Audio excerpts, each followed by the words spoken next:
హైదరాబాద్లో కేంద్ర మంత్రి state BJP chief Kishan Reddy Vijaya Sankalpa Yatra కొనసాగుతోంది. మొదట సనత్ నగర్ నియోజకవర్గం పద్మారావు నగర్ స్వరాజ్య ప్రెస్ నుంచి యాత్ర ప్రారంభమైంది.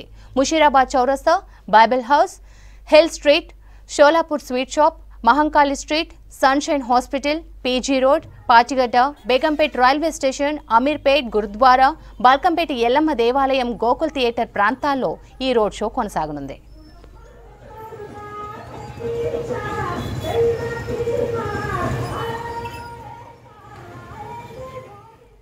ఇక మధ్యాహ్నం 1 గంటకు జూబ్లీహిల్స్ నియోజకవర్గం పరిధిలోని మోతీనగర్, జనప్రియ గ్రౌండ్, అంబేద్కర్ విగ్రహం, రాజీవ్ నగర్, యూసఫ్గూడ చెక్ పోస్ట్, శ్రీకృష్ణ నగర్, ఇందిరానగర్లో రోడ్ షోలో కిషన్ రెడ్డి పాల్గొంటారు.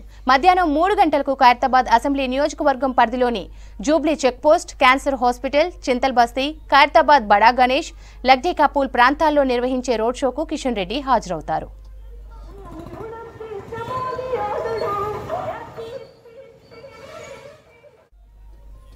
సాయంత్రం 5:45 నాంపల్లి నియోజకవర్గం పరిధిలోని మాసప్ ట్యాంక్, విజయనగర్ కాలనీ, మల్లేపల్లి చౌరస్తా, సీతారాంబాగ్, కుమ్మరవాడిలో జరిగే రోడ్ షోలో పాల్గొంటారు. రాత్రి 8 గంటలకు సికింద్రాబాద్ క్లాసిక్ గార్డెన్లో జరిగే కార్యక్రమంలో గుజరాత్ ముఖ్యమంత్రి భూపేంద్ర పటేల్ కూడా పాల్గొంటారు.